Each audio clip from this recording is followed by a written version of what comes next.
ஆண்டவருடைய வார்த்தையை நம்ம பார்க்கலாம். தீர்மானம் அப்படிங்கிறதான ஒரு காரியத்தை குறித்து இன்னைக்கு நம்ம ஒரு சில காரியங்களை மாத்திரம் பார்க்கலாம். கர்த்தர் நம்மை ஆசீர்வதிப்பாராக. லூக்கா 22ஆம் அதிகாரம் 22வது வசனம் நமக்கு சொல்லுகிறது, தீர்மானிக்கப்பட்டபடியே மனுஷகுமாரன் போகிறார். தீர்மானிக்கப்பட்டபடியே மனுஷகுமாரன் போகிறார். அல்லேலூயா. மனுஷகுமாரன் யாரு அப்படின்னா இயேசு கிறிஸ்து. இயேசு கிறிஸ்து மனுஷகுமாரன். அவர் தேவனுடைய ரூபமா இருந்து தேவனிடத்தில் இருப்பது கொள்ளையாடின பொருளா எண்ணாமல் அவர் மனுஷ சாயலாகி, அல்லேலூயா, அதான் நமக்காக அடிமை ரூபம் எடுத்து இந்த பூமிக்கு வந்தார் என்று வேதம் சொல்லுகிறது. அவர் தேவனா இருக்கிறார், ஆனால் தேவன் மனுஷனாய் பூமிக்கு வந்தார்.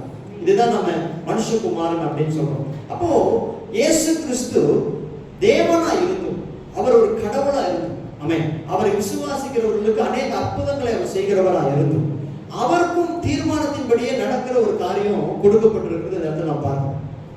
இயேசு கிறிஸ்து கடவுளாக இருந்தாலும் அவர் தீர்மானத்தின்படியாக நடக்கிறவராக இருந்தார். அப்போ தீர்மானங்கள் எங்கிருந்து வருகிறது? தீர்மானத்தை போடுகிறது யாரு? தீர்மானம் எப்படி நடக்குது? இயேசு கடவுளா இருந்தும் இயேசு கிறிஸ்து தெய்வமா இருந்தும் அவரும் பூமியில வந்த பொழுது தீர்மானத்தின்படியே நடக்கிற ஒரு காரியத்தை நம்ம பார்க்கணும். அப்போ தீர்மானங்கள் எங்கிருந்து வருகிறது? இன்னைக்கு அதை குறிச்சுதான் பார்க்க போகிறோம். ஒரு மனிதனுடைய வாழ்க்கையில தீர்மானம் அப்படின்னா என்ன அர்த்தம் அப்படின்னா திட்டமிடுதல் அப்படின்னு சொல்லுங்க. தீர்மானம்னா திட்டம் போடுறது. நம்ம வாழ்க்கையில நடக்கிற எல்லாத்துக்கும் பின்னாடியும் ஒரு திட்டம் இருக்கு. அல்லேலூயா சொல்லுங்க பாருங்க.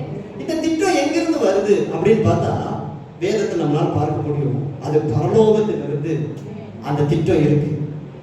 ஆமென் சொல்லுங்க பாருங்க. பரலோகத்திலிருந்து நம்ம எல்லாரும் மேல ஒரு தீர்மானம் இருக்கு. பரலோகத்திலிருந்து நம்ம எல்லாரும் மேல ஒரு திட்டம் இருக்கு. அல்லேலூயா சொல்லுங்க பாருங்க. நீங்களும் நானும் என்னைக்காச்சும் யோசிச்சிருக்கிறோமா? இந்த ஆலயத்துல வந்து உட்காருவோம், இப்படி நாம் ஆண்டுடைய வார்த்தையை கேட்போம். யாராச்சும் யோசிச்சிருக்கீங்களா? யாரும் யோசிக்கல. ஆனா நம்ம இந்த இடத்துல உட்கார்ந்துகிட்டு இருக்கிறோம். காரணம் என்னன்னா அது நம்முடைய திட்டம் அல்ல, அது பரலோக திட்டம். ஆமென் சொல்லுங்க பாருங்க. இந்த பூமியில எத்தனையோ பேர் இருக்கிறாங்க.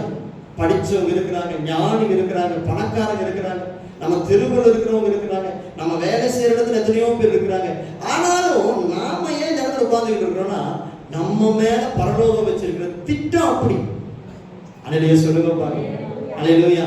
எத்தனை பேருக்கு நான் பேசுறது புரியுது? பரலோகமே நம்ம திட்டம் வைத்து இந்த இடத்துக்கு அழைத்து கொண்டு கர்த்தர் வந்திருக்கிறார். அல்லேலூயா சொல்லுங்க பாருங்க. அல்லேலூயா.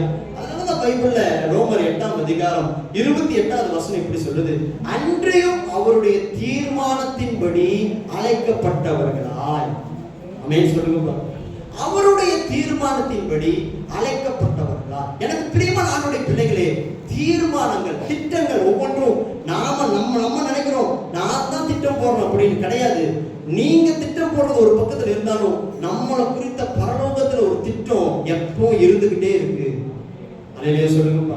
இந்த 2024வது வருஷத்துல இந்த முதல் ஞாயிற்றுக்கிழமையில ஆவியானவர் சொல்லுகிற காரியம் என்ன தெரியுமா? நீங்க திட்டம் போடுறதெல்லாம் திட்டம் இல்லை, பரலோகம் என்ன திட்டம் போடுதோ அதுதான் உங்க வாழ்க்கையில முழுசா நடக்கும். அல்லேலூயா சொல்லுங்க. நாம திட்டம் போட்டு ஒவ்வொன்றும் செய்யறதுனால ஒரு சக்சஸ் வந்துடும், ஓடுறோம், தப்பில்லை. திட்டம் போடுறது தவறு கிடையாது. சில நல்ல காரியங்களுக்கு நாம திட்டம் போட்டு தீர்மானம் பண்ணி ஓடுறது தவறு கிடையாது. ஆனாலும் ஒண்ணு நம்ம முழு மனசோட புரிஞ்சுக்கணும், நமக்கு மேல பரலோகம் ஒரு திட்டத்தை நம்ம மேல் வைத்து இருக்கிறது. அல்லேலூயா. இன்னைக்கு வரைக்கும் நம்ம ஏன் உயிரோடு இருக்கிறோம்னா அந்த திட்டம் இருக்கிறதுனால தான் நம்ம உயிரோடு இருக்கிறோம். ஆமென் சொல்லுங்க பாருங்க. இதுவே நம்ம திட்டத்தின்படியா இருந்திருந்தா நம்ம வாழ்க்கை என்னைக்கோ அழிஞ்சிருக்கும். அதான் பாருங்க, தாவீது வந்து சவுலுடைய அரண்மனையில் வேலை செஞ்சுட்டு இருக்கான். சவுலுக்கு வந்து ஒரு பொல்லாத ஆவி எப்பவுமே பிடிக்குமா? பைபிள்ல இருக்கு. அப்ப அந்த சவுலுக்கு பொல்லாத ஆவி பிடிக்கிறப்பெல்லாம் தாவீது வாசிச்சு பாட்டு போடுவார். அந்த அந்த வாத்தியத்தை கேட்டு தாவீதுடைய அந்த வாத்தியத்தை கேட்ட உடனே உள்ளுக்குள்ள அசுத்த ஆவி சவுலை விட்டு விலகிடுமா? ஆமென் சொல்லுங்க. ஒரு நாள் என்ன நடக்குதுன்னு பாத்தீங்கன்னா, சவுல் தாவீதின் மேல ஒரு பயங்கர பொறாமை கொண்டுட்டான். இவனை எப்படியாச்சும் கொல்லணும்னு நினைக்கிறான். சவுல் யார் அப்படின்னா பெரிய ராஜா. ஒரு ராஜா என்ன பண்றாரு? சாதாரண ஒரு மனுஷன் தாவீது. ராஜா என்ன நினைக்கிறாருன்னா தாவீதை கொல்லணும்னு நினைக்கிறாரு. அந்த வசனத்தை எடுத்து வாசிங்க. 1 சாமுவேல் எடுத்துக்கங்க. 1 சாமுவேல் அதுல 18ஆம் அதிகாரம் அதுல 10வது வசனம் 11வது வசனத்தை மட்டும் வாசிங்க பார்க்கலாம்.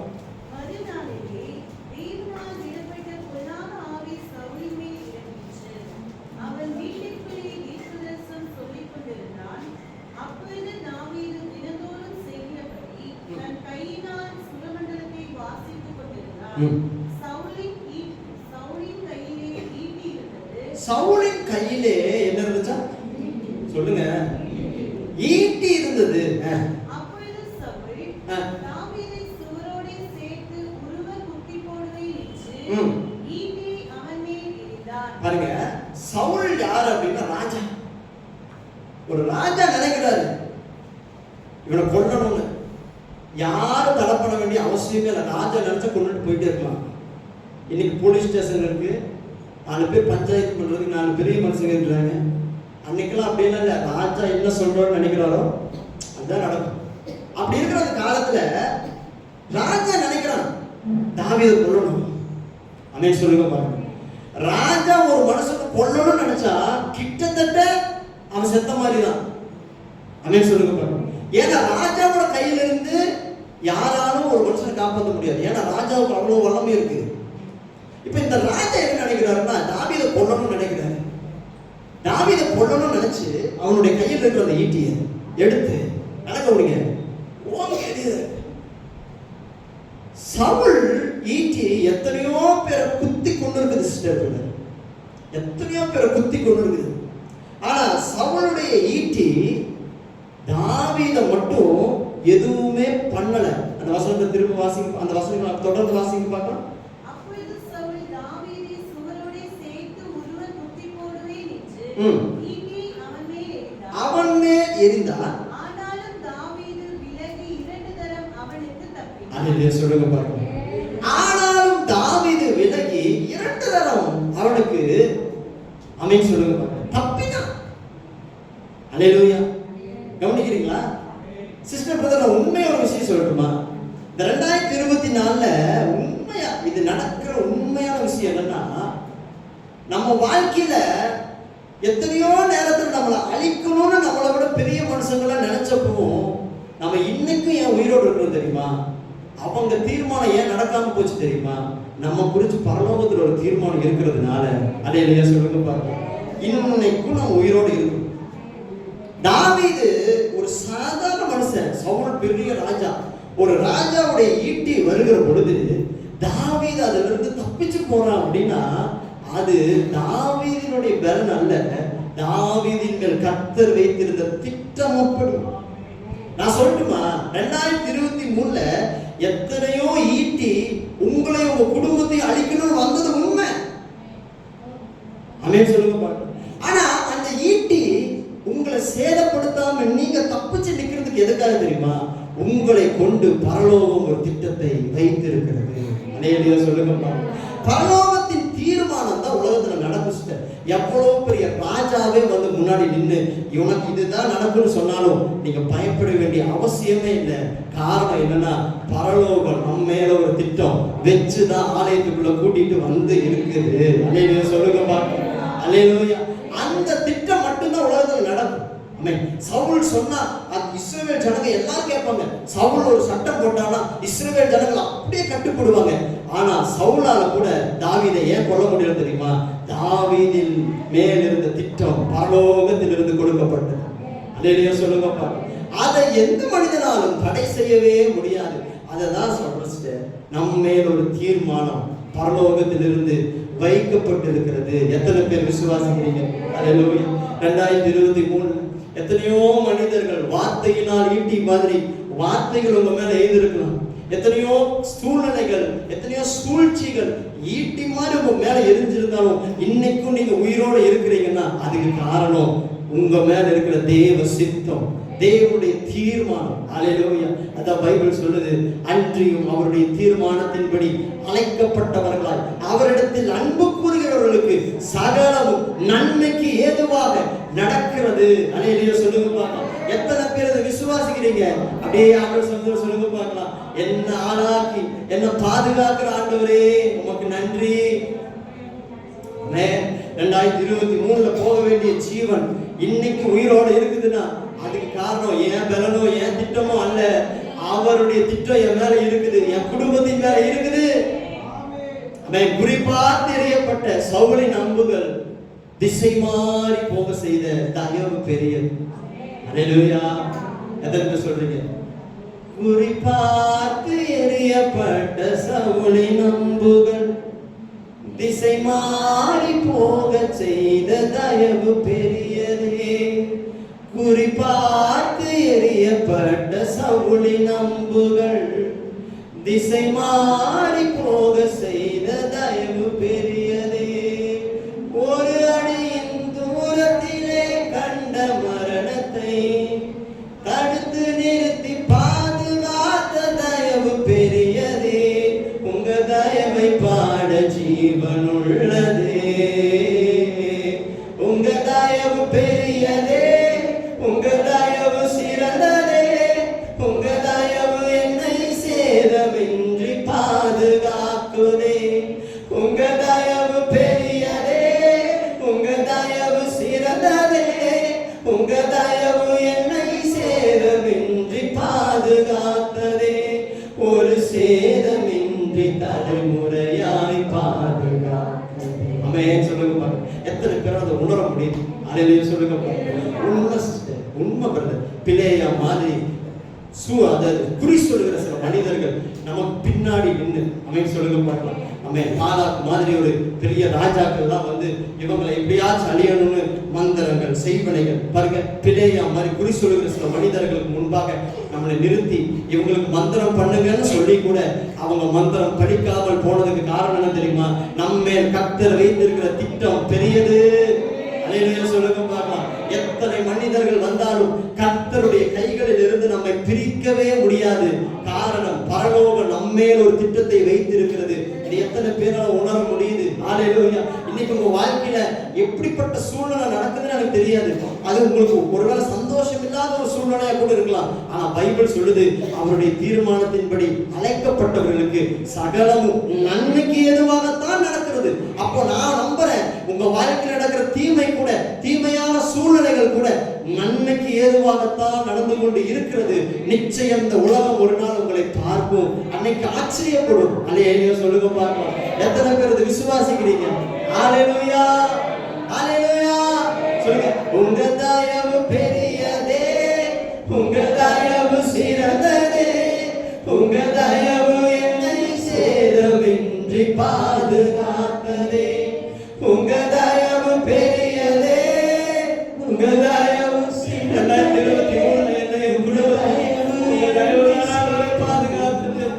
பாதுகாத்ததே. ஒரு சேதமின்றி தலைமுறையா சொல்லுங்க பாருங்க. இதுவரை நடத்தின கர்த்தர் இனிமேலும் உங்களை நடத்துவோம். ஆமென் சொல்லுங்க பாருங்க. கடன் பிரச்சனையா இருந்தாலும் சரி, வியாதியோட நீங்க இருந்தாலும் சரி, உங்க பிள்ளைகள் ஒருவேளை தப்பான பழக்க வளத்துக்கு அடிமையா இருந்தாலும் சரி, ஆண்டவர் நிச்சயம் உங்களை கைவிட மாட்டார் சிஸ்டர், பிரதர். கைவிட மாட்டார். ஆண்டவர் நிச்சயம் கைவிட மாட்டார். ஏன்னா உங்க மேல இருக்கிற தீர்மானம் பெருசு.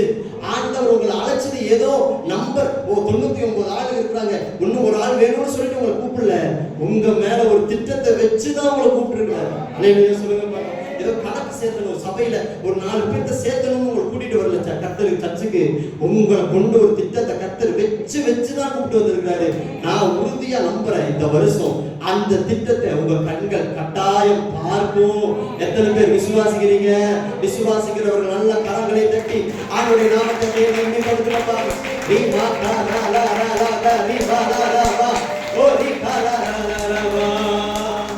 ஹல்லேலூயா ஆமென். கர்த்தர் நல்லவர்.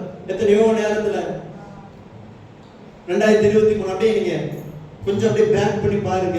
எத்தனையோ நேரத்துல போதும் ஆண்டவரே என் ஜீவனை எடுத்துக்கங்கன்னு நம்மளே சொல்லி ஜெபிச்ச நாட்கள்லாம் இருக்கு.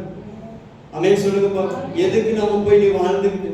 எலியா சொல்றாரு, ஆண்டவரே என்னை எடுத்துக்குங்க, என்னை எடுத்துக்குங்க. ஆனா இன்னைக்கும் நம்ம எடுத்த தீர்மானத்தை கூட கர்த்தர் நிறைவேற்றல பாருங்க. நம்மளை இன்னைக்கு உயிரோட ஏன் வச்சிருக்காரு தெரியுமா? நம்ம மேல தேவனுடைய திட்டம் பெருசா இருக்கு. எலியா சொல்லுங்க பாருங்க. நானே வாழ்க்கையை கசப்பா நினைச்சாலும் கர்த்தர் அதை ஒரு நாளும் பொருட்படுத்தாம ஏன் இன்னும் வச்சிருக்கிறாருன்னா, பரலோகத்துல ஒரு திட்டம் எனக்காக கொடுக்கப்பட்டிருக்கிறது. நிச்சயம் அந்த திட்டம் நிறைவேறும். என் திட்டம் கூட ஒருவேளை நிறைவேறாம போகலாம், ஆனா பரலோகத்துல எனக்காக எழுதப்பட்டிருக்கிற எல்லா திட்டங்களும் கட்டாயம் நிறைவேறும். எத்தனை பேர் விசுவாசிக்கிறீங்க? அல்லேலூயா அல்லேலூயா அல்லேலூயா ஆமென். கர்த்தர் நல்லவர், கர்த்தர் நல்லவர். ஆமென் ஆமென் ஆமென். அதான் பாருங்க, அப்போ ஒரு சில காரியத்தை மாத்திரம் நம்ம பார்க்கலாம். கர்த்தர் நம்மை ஆசீர்வதிப்பார். இப்ப தேவனுடைய திட்டத்திற்குள்ள நாம் இருக்கிறோம். கர்த்தர் அவருடைய திட்டத்தின்படியாக நம்மை நடத்தி கொண்டிருக்கிறார். ஆனாலும் சில தேவனுடைய திட்டத்தை விட்டு, தேவனுடைய சித்தத்தை விட்டு விலகி போகிறவர்களா இருக்கிறார்கள். ஆமென் சொல்லுங்க பாருங்க. ஆண்டவர் இந்த வருடத்துல இவங்களுக்கு இதை செய்யலான்னு ஆண்டவரோட திட்டம் வச்சிருந்தா கூட சில பேர் என்ன பண்றாங்கன்னா, அவங்களுடைய ஒரு சூழ்நிலை நிமித்தமாக அல்லது அவங்களுடைய விருப்பத்தின் நிமித்தமாக தேவனுடைய திட்டத்தை விட்டு அவங்களுடைய திட்டத்திற்கு நேராக நடந்து போகிறவர்களா இருக்கிறாங்க. அதனால நிறைய குடும்பங்களுக்குள்ள இன்னைக்கு ஆண்டவர் வைத்திருக்கிற ஒரு சில திட்டங்கள் தாமதித்துக் கொண்டிருக்கிறது நம்மளால பார்க்க முடியும். ஆமென் சொல்லுங்க பாருங்க. அதனால முதல்ல ஒரு காரியம் என்ன அப்படின்னா, நாம் ஆண்டவருடைய திட்டத்திற்கு நம்ம ஒப்பு கொடுக்க வேண்டும் என்றால் முதல்ல நம்ம என்ன பண்ணணும் தெரியுமா? ஆண்டவருடைய வார்த்தைக்கு முழுசா கீழ்ப்படியணும். ஆமென் சொல்லுங்க. எந்த மனுஷன் கர்த்தருடைய வார்த்தைக்கு கீழ்ப்படுகிறானோ அவன் மேல தேவனுடைய திட்டம் பலிக்கும். அல்லேலூயா சொல்லுங்க பாருங்க. நீங்க ஆண்டவருடைய வார்த்தைக்கு மட்டும் கீழ்ப்படியாம போயிட்டீங்க அப்படின்னா ஆண்டவருடைய திட்டம் உங்க மேல நடக்காது. ஆண்டவருடைய திட்டம் எப்ப உங்க மேல நடக்கும் தெரியுமா? நீங்க அவருடைய வார்த்தைக்கு முழுசா கீழ்ப்படியணும். அவர் என்ன சொல்றாரோ அதை கேட்கணும். அதுக்கு உங்களை அர்ப்பணிக்கணும். ஆண்டவரே நான் ஓகே ஆண்டவரே, நான் பண்றேன் ஆண்டவரே, இது எனக்கு தான் ஆண்டவரே. பிரசங்க பீடத்திலிருந்து அப்படியே பேசுகிற பொழுது இந்த வார்த்தை அவங்களுக்கு, இந்த வார்த்தை அவங்களுக்குன்னு சொல்லாம இந்த வார்த்தை கர்த்தர் எனக்காகவே பேசுறாருன்னு சொல்லுவீங்க அப்படின்னா நான் நம்புறேன் இந்த 2024 உங்களுக்கான ஒரு நாளாய் கர்த்தர் மாற்றி தருவார். அல்லேலூயா சொல்லுங்க பாருங்க. அல்லேலூயா. யோனா என்கிற ஒரு மனுஷனை குறித்து நாம் பார்க்கிறோம். யோனா என்கிற ஒரு மனுஷனை குறித்து நீங்க வேதத்துல வாசிப்பீங்க அப்படின்னா யோனா 1ஆம் அதிகாரம் அதுல 1வது வசனத்துல இருந்து 5வது வசனம் வரைக்கும் வாசிங்க பார்ப்போம். சீக்கிரமா வாசிங்க.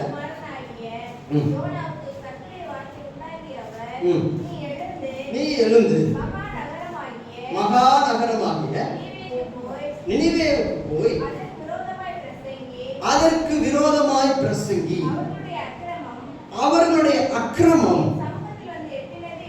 ஆமென். அப்பொழுது யோனா கர்த்தருடைய சமூகத்தில் நின்று விலகி ஆமென் தர்ஷீசுக்கு ஓடி போகும்படி எழுந்து. நல்லா கவனிங்க சிஸ்டர். யாருக்கு தெரிஞ்ச ஒரு காரியம், நான் சீக்கிரமா ஒரு சில விஷயங்களை மட்டும் உங்களிடத்துல சொல்ல விரும்புகிறேன். கர்த்தர் நம்மை ஆசீர்வதிப்பாராக. யோனா என்கிற ஒரு மனிதன் எப்படிப்பட்டவன் என்றால் கர்த்தருடைய வார்த்தையை கேட்கிற மனிதன். ஆமென் சொல்லுங்க. யோனாவோடு கூட கர்த்தர் பேசுவார். யோனா கர்த்தருடைய வார்த்தையை கேட்கிற ஒரு தீர்க்கதரிசி. அப்போ அந்த மனுஷன் என்ன பண்றான் அப்படின்னா, ஒரு நாள் கர்த்தர் அவனோடு கூட பேசுறாரு. மகா நகரமாகிய நினிவேவுக்கு போய் அங்க நடக்கிற அக்கிரமங்களை குறித்து நீ அவங்களுக்கு விரோதமாய் பிரசங்கி அப்படின்னு சொல்லி கர்த்தர் யோனாவை பார்த்து சொல்லுகிற பொழுது யோனா நினிவேவுக்கு போகாம எங்க போறாரு சொல்லுங்க? தர்ஷீசுக்கு போனாரு. கர்த்தர் நினிவேவுக்கு போக சொல்றாரு. கர்த்தர் நினிவேவுக்கு போக சொல்றாரு. இவர் தர்ஷீசுக்கு போறாரு. ஆமென். அப்ப இங்க என்ன நடக்குது அப்படின்னா, யோனா ஆண்டவருடைய வார்த்தைக்கு கீழ்ப்படியல. ஆண்டவர் போக சொல்றது ஒரு இடத்துக்கு, இவன் போறது ஒரு இடத்துக்கு. ஆமென் சொல்லுங்க பாருங்க. இப்ப யோனா நினிவேவுக்கு போகாம தர்ஷீசுக்கு போனார் இல்லையா? இப்ப இந்த யோனா நினிவேவுக்கு போகாம தர்ஷீசுக்கு போனதுனால என்ன நடந்துருச்சு அப்படின்னு பாத்தீங்கன்னா, முதல் விஷயம் இதை நீங்க இந்த விஷயத்தை நீங்க இப்படி யோசிங்க. ஆவியானவர் எப்படி எனக்கு சொல்லி கொடுத்தாரு, அதை உங்களுக்கு சொல்றேன் பாருங்க. நினிவே யோனா இருந்த இடத்துல இருந்து நினிவே அந்த பகுதி அந்த தேசம் பாத்தீங்கன்னா பக்கத்துல இருந்துச்சான். சொல்லுங்க. ஆனா தர்ஷீஸ் கொஞ்சம் தூரத்துல இருந்துச்சான். அது கடல் பிரயாணம் பண்ணி போற மாதிரி இருந்துச்சு. ஆமென். அதனாலதான் யோனா என்ன பண்றாருன்னா கடல் பிரயாணம் பண்ணி தர்ஷீஸுக்கு போறது கப்பல் ஏறாரு. அதனால நீங்க பக்கத்துல இருக்கிற நினிவேவுக்கு ஆண்டவர் போக சொல்றாரு. ஆனா யோனா தூரத்துல இருக்கிற தர்ஷீஸுக்கு தான் போவாங்கிறாரு. இதனால என்ன நடந்திருக்கும் நீங்க நினைக்கிறீங்க? இதனால என்ன நடந்துச்சு தெரியுமா? யோனாவுக்கு நேரம் வேஸ்ட், பணம் வேஸ்ட், பலன் வேஸ்ட். அப்படின்னு சொல்லுங்க பாருங்க. ஏன் தெரியுமா சிஸ்டர் நமக்கு பணம் வேஸ்ட் ஆகுது, நேரம் வேஸ்ட் ஆகுது, பலன் வேஸ்ட் ஆகுது? ஏன் தெரியுமா? ஏன்னா நீங்க சரியா அவனுடைய வார்த்தைக்கு கீழ்ப்படியாம அல்லது கர்த்தரிடத்துல விசாரிக்காம ஒரு சில விஷயங்களை நீங்களே திட்டம் போட்டு நீங்க பண்றப்போ நமக்கு நேரமும் வேஸ்ட், பணமும் வேஸ்ட், எல்லாமே வேஸ்ட். ஆமென் சொல்லுங்க பாருங்க. இங்க இருக்கிற நினிவே இங்க இருக்கு, தர்ஷீஸ் அங்க இருக்கு. நினிவேவுக்கு போகணும்னா சீக்கிரமா போயிருக்கலாம். யோனா நினிவேவுக்கு போகாம தர்ஷீஸ்க்கு பணம் செலவு பண்ணி போறாரு. நான் சொல்லட்டுமா சிஸ்டர், நான் சொல்லட்டுமா? கர்த்தருடைய பிள்ளைகள் நல்ல கவனிங்க. கர்த்தருடைய வார்த்தை என்னவோ அதுக்கு கீழ்ப்படிங்க. ஒருவேளை அது ஒரு ஒரு ஒரு வனாந்தரமான ஒண்ணா இருக்கலாம். அதனால நீங்க அது சரியில்லை நினைச்சிடாதீங்க.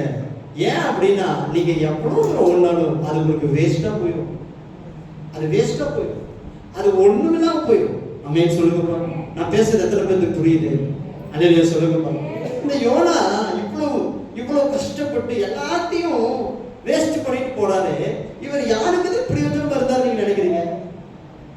யோனா போனார்ல, அந்த வசனத்துல நீங்க வாசிக்க பார்க்கலாம். அப்படியே தொடர்ந்து வாசிங்க, அந்த ஒவ்வொரு வசனமும் அப்படியே வாசிக்க பார்க்கலாம். அப்பொழுது யோனா கர்த்தருடைய சமூகத்தினின்று விலகி தர்சீசுக்கு ஓடி போகும்படி எழுந்து யோப்பாவுக்கு போய் தர்சீசுக்கு போகிற ஒரு கப்பலை கண்டு கூடி கொடுத்து தான் கர்த்தருடைய சமூகத்தினின்று விலகும்படி அவர்களோட தர்சீசுக்கு போக கப்பல் ஏறினார். ஆண்டவருடைய சமூகத்தை விட்டு விலகும்படி அவர்களோட தர்சீசுக்கு போனார். அல்லேலூயா.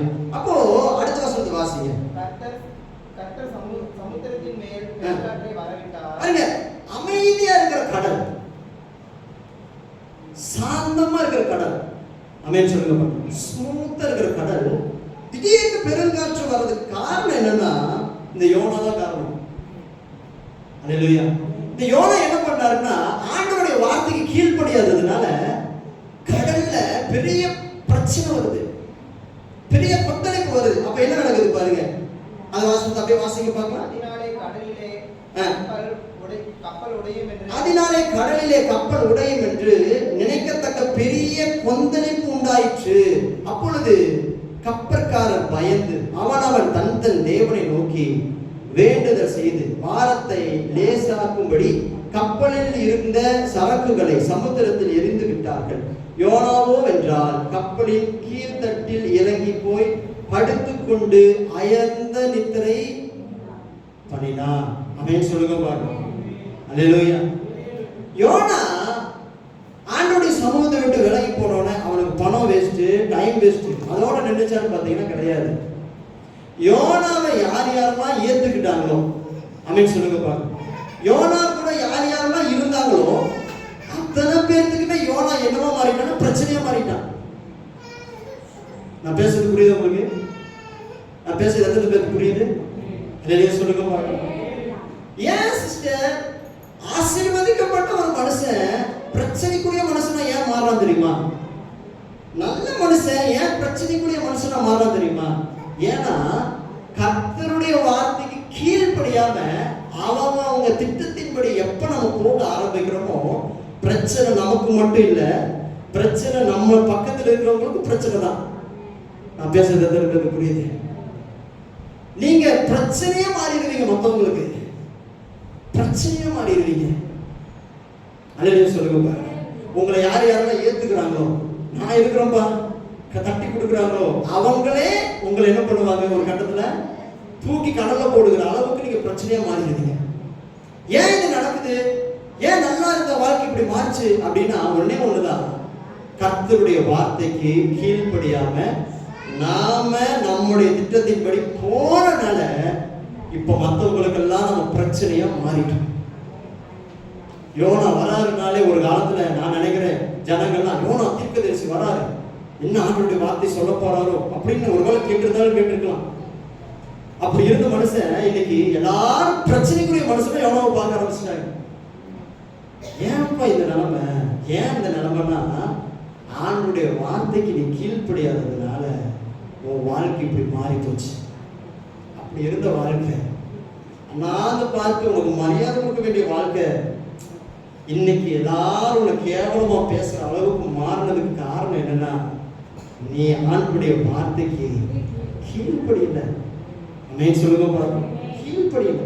நீங்க மட்டும் ஆண்டவருடைய வார்த்தைக்கு கீழ்ப்படிஞ்சிருந்தீங்கன்னா உங்களை கர்த்தர் இன்னும் உயர்த்தி ஆசீர்வதிச்சிருப்பார். நீங்க எத்தனை பேருக்கு நான் பேசுறது புரியுது?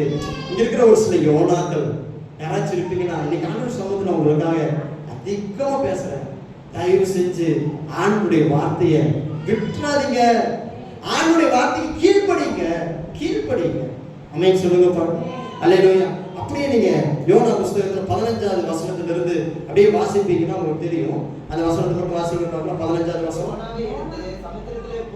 யோனாவை எடுத்து சமுத்திரத்திலே போட்டு விட்டார்கள். சமுத்திரம் தன் மும்பரத்தை விட்டு அமர்ந்தது. அல்லேலூயா சொல்லுங்க பாருங்க. யோனாவை தூக்கி சமுத்திரத்திலே போட்டு விட்டார்கள். அப்ப நல்லா கவனிங்க.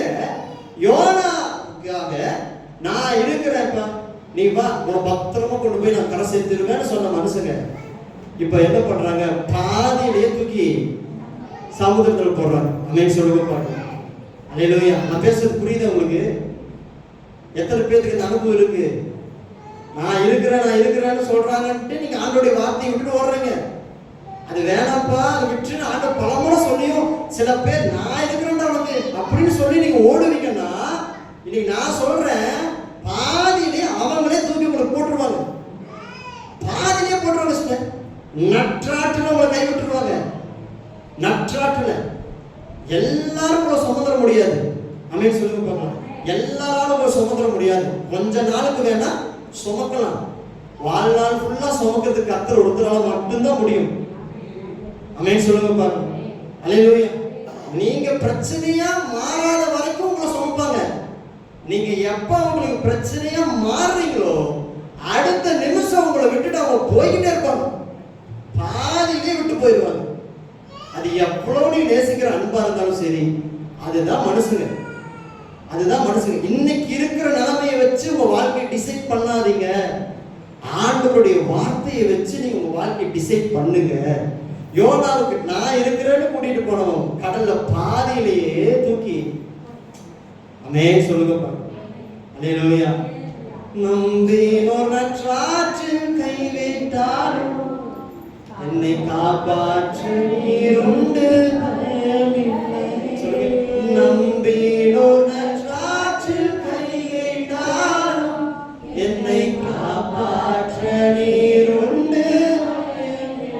அல்லேலூயா. நம்பினோர் எல்லாரும் நற்றாற்றுல போயிடுவாங்க. அவங்க உங்க குடும்பத்தை அவங்க பார்க்க போயிடுவாங்க. உங்களையும் உங்க குடும்பத்தை யாரும் பார்க்க மாட்டாங்க. நீங்க தான் எடுத்த திட்டத்துக்கு முடிவுக்கு நீங்க தான் பாடணும். அதனாலதான் இன்னைக்கு ஒரு சில பேரோட கூட கர்த்தர் தெளிவா பேசுறாரு. ஆண்டுடைய வார்த்தைக்கு கீழ்ப்படுத்துங்க. ஒரு நாள் ஆண்டுடைய வார்த்தையை மட்டும் விட்டுட்டு போயிடாதீங்க. ஒரு டைமுக்கு 4 டைம் ஆண்டவர்கிட்ட கேளுங்க. ஒரு விஷயத்தை செய்யறப்போ இது பண்ணலாம் ஆண்டவரே, இந்த வார்த்தை நீங்க பேசுங்க ஆண்டவரே, சொல்லி சொல்லி கேளுங்க. அப்படி மட்டும் நீங்க கேட்காம அந்த மனுஷன் சொல்லிட்டா இனி பிரச்சனையில நம்ம போயிடலாம் மட்டும் போயிட்டீங்கன்னா எந்த மனுஷன் சொன்னாலும் அந்த மனுஷனை பாதியில தூக்கி எறிஞ்சிட்டு போயிடுவாங்க. தூக்கி எறிஞ்சிட்டு போயிடுவாங்க. நீ செத்தா சாகு, நீ இருந்து எனக்கு என்ன பிரயோஜனம், நான் நல்லா இருக்கணும் அப்படின்னு கிளம்பிடுவாங்க. கிளம்பிடுவாங்க. அதனாலதான் கர்த்தர் சொல்றாரு, அவருடைய வார்த்தையின் பிரியமாயிருக்கும். அமேன் சொல்லுங்க. இரவும் பகலும் அவருடைய வேதத்தை தியானிக்கிற மனுஷன், அவருடைய வார்த்தை மட்டும்தான் நம்மளை காப்பாற்றும். வேற யாரும் நம்மளை சுமக்க மாட்டாங்க. நம்ம பெத்த அப்பா அம்மாவே இருந்தாலும் ஒரு குறிப்பிட்ட காலம் வரைக்கும் தான் நம்மளை சுமப்பாங்க. அதுக்கு மேலேயும் அவங்கள சுமக்கணும்னு நம்ம நினைச்சோம்னா கட்டாயம் அவங்க சுமக்க மாட்டாங்க. அதுதான் மனசுங்க. யாரும் சுமக்க மாட்டாங்க. ஆண்டவர் ஒருத்தர் மட்டும்தான் கடைசி வரைக்கும். எத்தனை பேர் நம்புறீங்க? இந்த 2024 ஆண்டவர் சொல்றாரு, தயவு செஞ்சு ஆண்டோடைய வார்த்தை கீழ்ப்படிங்க. உங்க மேல ஒரு திட்டத்தை ஆண்டவர் வச்சிருக்கிறாரு. ஆசீர்வாதமா இருக்க வேண்டிய நீங்க எல்லாத்துக்கும் பிரச்சனையா மாறிடாதீங்க. அல்லேலூயா. அல்லேலூயா. அப்ப என்ன நடக்குது பாருங்க. 16வது வசனம். அப்பொழுது அந்த மனுஷன் கர்த்தருக்கு மிகவும் பயந்து கர்த்தருக்கு பலியிட்டு பொருத்தனைகளை பண்ணினார்கள். யோனாவை விழுங்கும்படி ஒரு பெரிய மீனை கர்த்தர் ஆயத்தப்படுத்தி இருந்தார். அந்த மீன் வயிற்றிலே யோனா மீனின் வயிற்றில எவ்வளவு நாள் இருந்தார்? 3 நாள் இருந்தார். ஆனா சாகலையே. அப்போ நான் நினைக்கிறேன் ஃபுட் பாய்சன் மீனுக்கு ஆயிருக்கணும். அதே சொல்லுங்க பாருங்க. யோனா மனுஷங்களுக்கு மட்டுமா பிரச்சனையா இருந்தாரு, மீனுக்கும் பிரச்சனை. அவர் எங்கெல்லாம் போறாரு அந்த மீன் பாருங்க, பாவம் அது விழுங்குறதுதான் விழுங்குச்சு. 3 நாள் ஆண்டவர் ஜீரணமாகிறதுக்கே விடல. அது என்ன அவஸ்தைப்பட்டிருக்குன்னு நினைக்கிறீங்க? சுத்தி சுத்தி போயிருக்கு. வெளியே சொல்லுங்க, மீனுக்குள்ள இருந்துட முடியுமா சார்?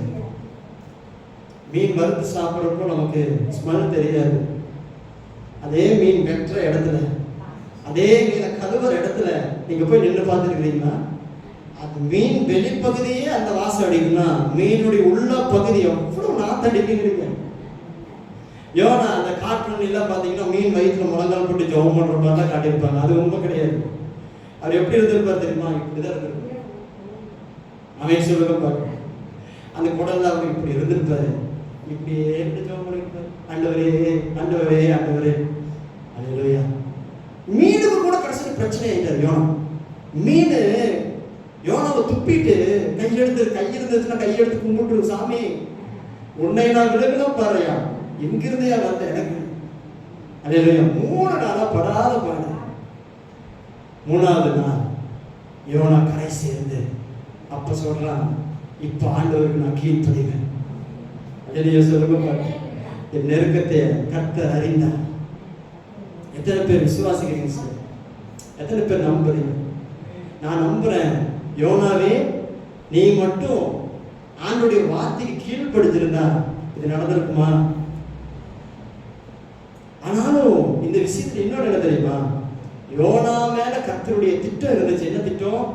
யோனா தான் நினிவேல போய் நிக்கணும்னா, யோனா எங்க போய் மூளையில ஒளிஞ்சாலும் யோனாவை மட்டும் ஆண்டவர் இழுத்துட்டு வந்து நிக்க வைக்க அவர் வல்லமை உள்ளவரா இருக்கிறார். நிறைய சொல்லுங்க பாருங்க. யோனா தான் பண்ணிக்கணும். யோனா விட பெரிய பெரிய ஆட்கள் இஸ்ரவேல் இருக்கிறாங்க. அவங்க இருந்தாலும் பரவாயில்ல. யோனா மேல ஒரு திட்டத்தை பரலோகம் வச்சிருச்சுன்னா அந்த யோனா தான் போய் அங்க நின்னே ஆகணும். நான் பேசுறது புரியுதா உங்களுக்கு? அது எவ்வளவு தூரத்துக்கு ஓடினாலும் சரி, இன்னைக்கு உங்க வீட்டுல உங்க பசங்க பிள்ளைங்க எவ்வளவு தூரத்துக்கு ஓடினாலும் சரி, உங்க உங்க உங்க கணவர் எவ்வளவு தூரத்துக்கு ஓடினாலும் சரி, உங்க பெற்றோர் உங்க எவ்வளவு தூரத்துக்கு ஓடினாலும் சரி, நான் சொல்றேன் எவ்வளவு தூரத்துக்கு ஓடினாலும் அவங்கள குறிச்ச தேவ திட்டம் மட்டும்தான் அவங்க வாழ்க்கையில நிறைவேறும். ஆமென் சொல்லுங்க பாருங்க. அது எவ்வளவு தூரம் நீ போ, உன்னை எங்க போனாலும் இழுத்துட்டு வரதுக்கு ஒரு மீனை கர்த்தர் ஆயத்தப்படுத்தி தான் வச்சிருக்கிறாரு. நீ எவ்வளவு தூரத்துக்கு போனாலும் அந்த மீன் உனக்காக காத்து இருக்குது. நீ ஒரு நாள் விழுவ. நற்றாட்ல மற்ற மனிதர்கள் நம்பி போறல, அந்த மனுஷங்க நடு தெருவுல நிக்கிறப்போ உன்னை விழுங்குறதுக்கு ஒரு மீன் இருக்குது. அந்த மீன் மூலமாக நீ கர்த்தர் யார் என்று அறிந்து கொள்வாய். அல்லேலூயா சொல்லுங்கப்பா. அந்த மீன் மூலமாக நீ எங்க போகணுமோ, உன் மூலமா தேவன் என்ன திட்டம் வச்சிருக்கிறாரோ அந்த திட்டத்தை செய்ய கர்த்தர் உன்னை பழகுவித்து உன்னை அந்த இடத்துக்கு கொண்டு போக அவர் வல்லமை உள்ளவரா இருக்கிறார். அல்லேலூயா சொல்லுங்கப்பா. எத்தனை பேர் நம்புறீங்க? அல்லேலூயா. நம்பி நோராற்றில் கைவிட்டாலும் என்னை காப்பாற்ற நீர் உண்டு, பயமில்லையே. நம்பி நோராற்றில் கைவிட்டாலும் என்னை காப்பாற்ற நீர் உண்டு, பயமில்லை. உங்க கிருபைகளை எண்ணி நான் பாடுவேன், உங்க மகிமைகளை தினம் நான் ருசிப்பேன். அல்லேலூயா அல்லேலூயா அல்லேலூயா. உம்மை உயர்த்துவதே எங்கள் நோக்கமையா, உம்மை பாடுவதே எங்கள் மேன்மையா. உம்மை உயர்த்துவதே எங்கள் நோக்கமையா. அல்லேலூயா அல்லேலூயா. எத்தனை பேர் நம்புறீங்க சிஸ்டர்? என் வாழ்க்கையில நான் எடுக்கிற திட்டம் இல்லை, நான் எடுக்கிற திட்டமே இல்லை. 2023 இந்த நாள், நீங்க ஜனவரி 7ஆம் தேதி அன்னைக்கு, 7ஆம் தேதி யாராச்சும் நினைச்சு பார்த்துருக்கிறீங்களா? அடுத்த 7ஆம் தேதி நான் சர்ச்சில் உட்கார்ந்து இருப்பேன். நீங்க யாராச்சும் நினைச்சு பார்த்துருக்கீங்களா? உங்க திட்டம் நடக்கல, அவர் திட்டம் நடந்துச்சு. அல்லேலூயா சொல்லுங்கப்பா. உங்க திட்டம் தோத்து போச்சு, அவர் திட்டம் நிறைவேறிடுச்சு. ஏன் தெரியுமா? உங்களை குறிச்ச கர்த்தர் ஒரு திட்டத்தை வச்சுதான் நேரத்தை கூட்டிட்டு வந்திருக்கேன். திரும்பவும் நான் சொல்றேன், ஏதோ 98 பேர் இருக்கிறாங்க, இன்னும் 2 பேர்த்த சேர்த்து 100 பேரா மாத்திரலாம்னு எண்ணிக்கைக்காக உங்களை ஆண்டவர் கூட்டிட்டு வரல. எண்ணிக்கைக்காக ஆண்டவர் கூட்டிட்டு வரல. உங்களை நேரத்தை கூட்டிட்டு வந்ததுக்கு அவர் உங்க மேல ஒரு திட்டத்தை வச்சுதான் நேரத்தை கூட்டிட்டு வந்திருக்கிறார். அல்லேலூயா சொல்லுங்க பார்க்கலாம். நீங்க பார்வைக்கு, மற்றவங்க பார்வைக்கு அப்படியே சாதாரணமா இருப்பீங்க. ஆனால் கர்த்தருடைய பிள்ளைகளை நான் விசுவாசமாய் சொல்லுகிறேன், உங்க மேல இருக்கிற தேவ திட்டம் பெரியது, பெரியது. எவ்வளவு தூரம் ஓடினாலும் திரும்ப நீங்க நினைவேவுக்கு போய் தான் ஆகணும். எத்தனை மனுஷன் உங்களுக்கு சப்போர்ட்டிவா இருந்தாலும் நீங்க நினைவேவுக்கு போகிறத யாராலும் தடை பண்ணவே முடியாது. எத்தனை பேர் இதை விசுவாசிக்கிறீங்க? எத்தனை பேர் நம்புறீங்க? அல்லேலூயா சொல்லுங்கப்பா. அல்லேலூயா, அல்லேலூயா, ஆமென். கர்த்தர் நல்லவர், கர்த்தர் நல்லவர். அப்ப முதலாவது ஒரு காரியத்தை இன்னைக்கு நாள் பார்த்திருக்கோம். இந்த வாரம் நம்ம நிறைவு செய்வோம். கர்த்தர் நம்மை ஆசீர்வதிப்பாராக. நல்லா கவனிங்க, நம்ம வாழ்க்கையில நாம ஒரு திட்டத்தை எடுத்து ஓடுறோம். ஆனா ஆண்டவர் ஒரு திட்டத்தை வச்சு நம்மளை அழைச்சிட்டாரு. இப்போ ஆண்டவர் என்ன சொல்றாருன்னா, எப்ப உன் திட்டத்தை நீ எப்ப விடுறியோ அப்பதான் என் திட்டத்துக்குள்ள வர முடியும். அப்போ நம்ம கேட்கலாம், ஆண்டவரே நான் எப்ப என் திட்டத்தை விட முடியும் அப்படின்னா, ஒன்னே ஒண்ணு, அவருடைய வார்த்தைக்கு நீ முழுசா உன்னை கீழ்படிச்சிட்டீனா, அர்ப்பணிச்சிட்டீனா அவருடைய திட்டத்துக்குள்ள நீ வந்துடுவ. அல்லேலூயா சொல்லுங்கப்பா. அப்புறம் பாருங்க, நீங்க மற்றவங்களுக்கு பிரச்சனை எனக்கு இருக்கிறீங்க, மற்றவங்களுக்குலாம் பிரச்சனையா வாழ்ந்துகிட்டு இருக்கீங்க. என்னாலதான் எங்க அப்பா அம்மாவுக்குலாம் பிரச்சனை, என்னாலதான் என் ஃபேமிலியில எல்லாருக்கும் பிரச்சனை, என்னாலதான் இதெல்லாம் நடக்குது அப்படி நீங்க கஷ்டப்படுறீங்க. ஆனா உண்மையை நான் சொல்றேன், உங்களை ஆண்டவர் ஆசீர்வதிச்சு, அதே பெற்றவங்க சொல்லுவாங்க, என் பையன் என் பிள்ளைய பெற்றது என்னுடைய பாக்கியம்னு சொல்லுகிற அளவு, அதே கணவர் சொல்லுவார், என் மனைவி என்னுடைய மனைவி, நான் இந்த மனைவியை கொண்டிருக்கிறது எனக்கு பாக்கியம்னு சொல்ற அளவுக்கு கர்த்தர் உங்களை உயர்த்த அவர் வல்லமையுள்ளவரா இருக்கிறார். எத்தனை பேர் விசுவாசிக்கிறீங்க? அல்லேலூயா. அதுதான் அவருடைய திட்டம், அவருடைய தீர்மானம். விசுவாசிக்கிறீங்களா?